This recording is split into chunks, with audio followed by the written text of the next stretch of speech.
Los abonos verdes.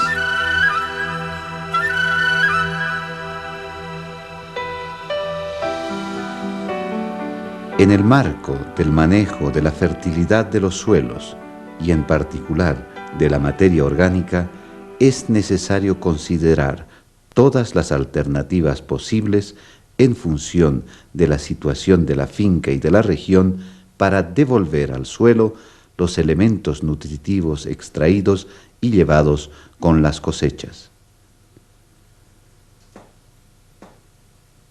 En las regiones con poco o sin ganado y, por consecuencia, con poca disponibilidad de estiércol, la alternativa más recomendable es la práctica del abono verde, que consiste en cultivar plantas exclusivamente con el fin de producir abono orgánico.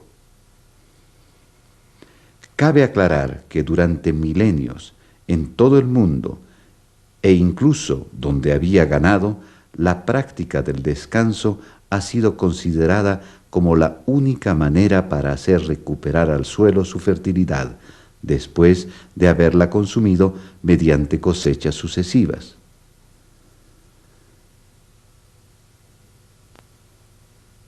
En Bolivia, esta práctica de descanso no tiene gran ventaja, porque, en primer lugar, la masa vegetal que crece es reducida a causa de la muy baja fertilidad de los suelos y, sobre todo, por el hecho de que los campos no son cerrados y, por lo tanto, de libre acceso al ganado.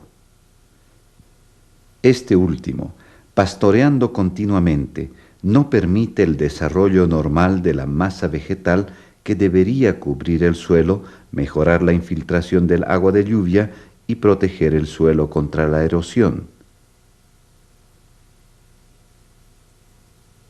En esta situación es fácil entender que la regeneración de la fertilidad de la capa arable es muy limitada. En efecto, gran parte de los elementos nutritivos que podrían recuperarse han sido absorbidos por el ganado. Además, una parte de los elementos nutritivos se encuentran en el estiércol, producido mayormente durante la noche en el corral, fuera del terreno en descanso. En este caso, la práctica del descanso pastoreado ha generado producción de carne y de leche en lugar de recuperar la fertilidad del suelo. Una manera de recuperar la fertilidad del suelo sería la práctica de descanso sin pastoreo. Pero para recuperar la fertilidad del suelo más rápidamente y con mejores resultados, se recomienda sembrar plantas leguminosas como abono verde en lugar de dejar los terrenos en descanso tradicional. Para desarrollarse, las plantas necesitan varios elementos nutritivos. De manera general, el más importante de todos es el nitrógeno, que la gran mayoría de las plantas absorben en el suelo mediante sus raíces. Este elemento es muy abundante en la naturaleza, pero la gran mayoría no es disponible para las plantas. En efecto, de la cantidad total de nitrógeno existente, 97.8% es contenido en las rocas de la costra terrestre, 2% es contenido en la atmósfera y solo 0.2% es contenido en el suelo, o sea, 2 milésimas partes. De esa cantidad, solo una pequeña parte concentrada en la capa arable es disponible para las plantas.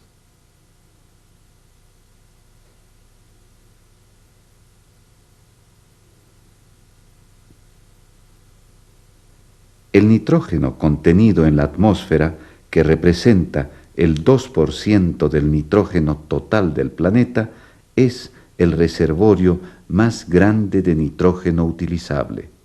El aire que respiramos contiene casi el 80% del nitrógeno en forma gaseosa. Este puede volverse disponible para las plantas de 4 maneras.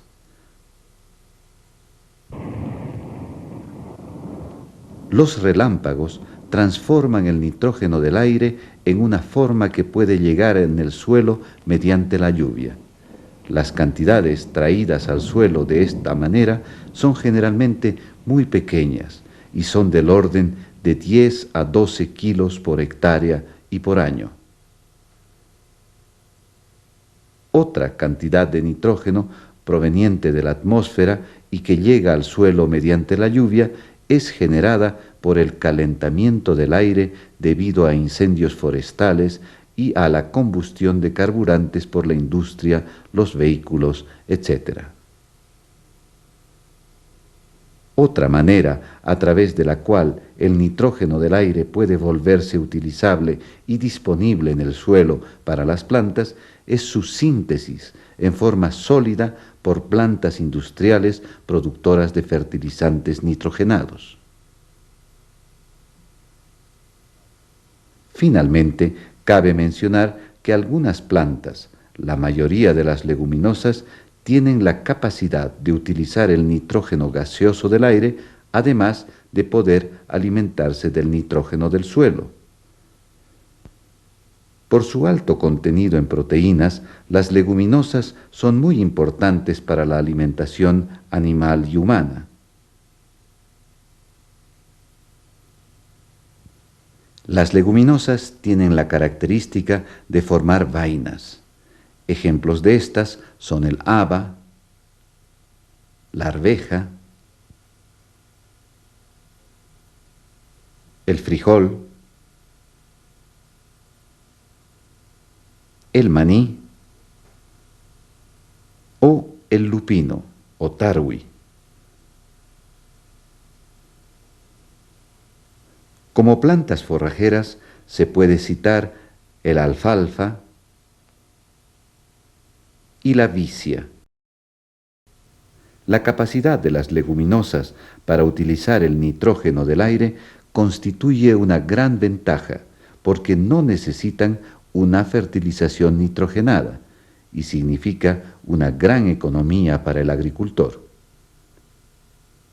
Veamos ahora cómo las leguminosas utilizan el nitrógeno gaseoso del aire.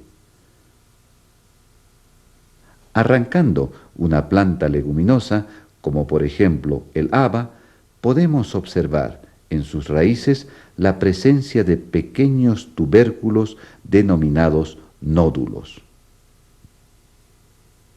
Es mediante estos nódulos que la planta absorbe el nitrógeno del aire.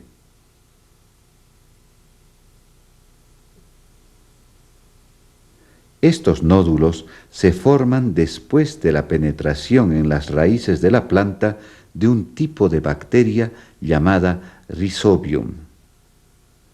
Estas bacterias son microscópicas y generalmente ya existen por millones en el terreno. Una vez en las raíces, estas bacterias se multiplican por millones, alimentándose de algunas sustancias elaboradas por la planta y poniendo, en cambio, a disposición de ésta el nitrógeno que absorben en el aire y que circula en el suelo. Esta relación de beneficio mutuo entre la planta leguminosa y las bacterias de Rhizobium la llamamos simbiosis. Cabe precisar que los nódulos resultados de esta simbiosis no deben ser confundidos con algunas enfermedades de las raíces que provocan también la formación de nódulos, como por ejemplo el rosario de la papa provocado por el ataque de nemátodos. La forma y el tamaño de los nódulos varían según las plantas leguminosas, como podemos ver en estas imágenes en el haba, en la arveja, la soya, la mucuna, la sesbania y en el lupino o tarwi. Cabe aclarar que la simple formación de nódulos no siempre significa que las bacterias absorben el nitrógeno y que lo proporcionan a la planta. A pesar de la formación de nódulos, existen varios factores que pueden impedir su buen funcionamiento, como, por ejemplo, una sequía, el encharcamiento del terreno o una carencia de algunos elementos en el suelo como fósforo o molibdeno. Una manera sencilla de averiguar si los nódulos funcionan, es decir, si absorben el nitrógeno del aire, es cortando algunos nódulos por la mitad con un cuchillo, o si no, con la uña, y ver de qué color están en su interior. Si el interior del nódulo es rojo o rosado, significa que está fijando nitrógeno. Si es de color verdoso, blanquecino o negruzco, significa que no fija nitrógeno o que dejó de funcionar. De manera general, podemos decir que la actividad nodular coincide con el máximo crecimiento de la planta y que declina a medida que ésta se acerca a la madurez. Regresando a la práctica de abono verde, el proyecto Fertisuelos ha evaluado, mediante análisis, la cantidad de nitrógeno contenido en varias leguminosas que pueden ser utilizadas como abono verde. Para 1 tonelada de masa vegetal en materia seca, el contenido de nitrógeno del lupino o tarwi es de 36 kilos.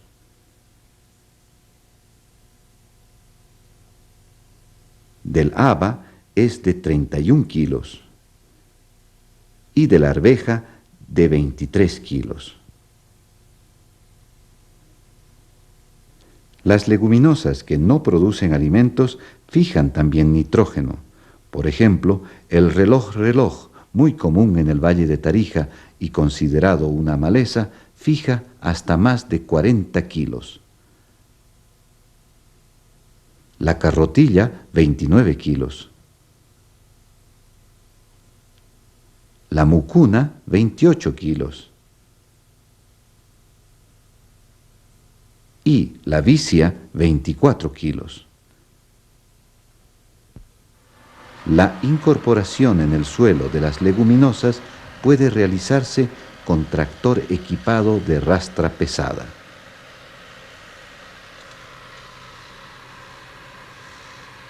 O también a tracción animal, con arado de vertedera.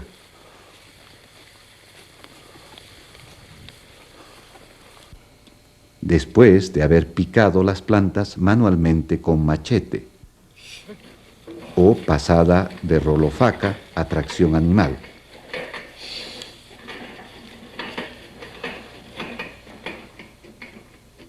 El proyecto Fertisuelos evaluó y divulgó el beneficio de la incorporación de varias leguminosas utilizadas como abono verde sobre la producción del cultivo sembrado después. En esta parcela, el cultivo de haba ha producido una masa vegetal en materia seca de 8 toneladas por hectárea. Como hemos visto, cada tonelada de masa vegetal de haba contiene alrededor de 31 kilos de nitrógeno. Con 8 toneladas de masa vegetal, el cultivo de haba producido contiene entonces 248 kilos de nitrógeno por hectárea. Esto quiere decir que la incorporación de este abono verde de haba, realizada en el momento más apropiado, es decir, en el de la floración, corresponde a una fertilización equivalente a casi 11 bolsas de urea por hectárea. El cultivo que se benefició de este abono verde en la temporada siguiente fue la papa, la cual dio un rendimiento de 35 toneladas por hectárea, contra 19.4 toneladas producidas por la misma papa plantada en el suelo después del descanso tradicional. Con la sola incorporación del abono verde de haba, el aumento de rendimiento de la papa fue entonces de 15,6 toneladas por hectárea. Este ejemplo es suficiente para comprender que es mucho mejor cultivar una leguminosa como abono verde que dejar el suelo en descanso. Finalmente, la siembra de un abono verde tiene otras ventajas, como la de cubrir el suelo y protegerlo contra la erosión, y la de controlar muy eficazmente las malezas, sobre todo en el caso de plantas que cubren totalmente y rápidamente el suelo, como la mucuna en la región tropical, donde el control de las malezas es más difícil.